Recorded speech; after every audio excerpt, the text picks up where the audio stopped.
Pormal nang sinimulan ng Police Regional Office 10 ang pagdiriwang ng ika-31 Police Community Relations o PCR Month sa pamamagitan ng sabayang kick-off ceremonies sa lahat ng Provincial Police Offices at City Police Offices sa Northern Mindanao nitong Hulyo 6, 2026.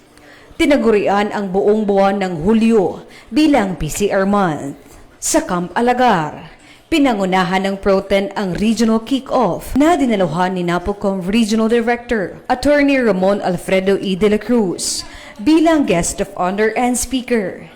Tampok sa programa ang pagkilala sa mga pulis na nagpakita ng natatanging serbisyo sa kampanya laban sa ilegal na droga, smuggling at sa pagtulong sa komunidad.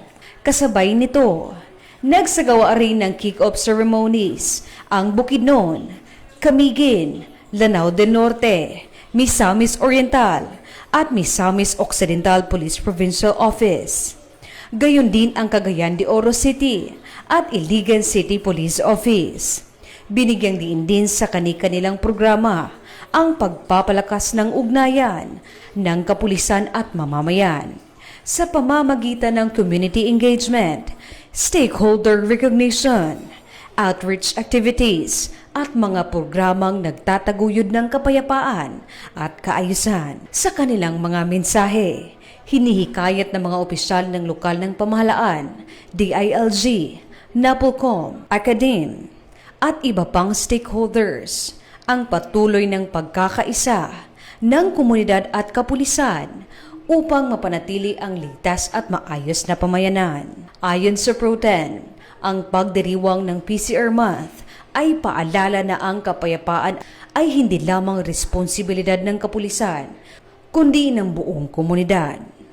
Sa pamamagitan ng aktibong pakikilahok ng mga mamamayan, lokal na pamahalaan at iba pang sektor, mas magiging epektibo ang papigil sa krimen at pagpapatatag ng tiwala sa pagitan ng pulis at ng publiko. Sa buong buwan ng Hulyo, magsasagawa ang Pro-10 ng iba't ibang community outreach programs, dialogues, at partnership building activities bilang bahagi ng 31st PCR Month at pagpapatuloy ng pagsusulong ng bagong PNP para sa bagong Pilipinas, serbisyong mabilis, tapat at nararamdaman.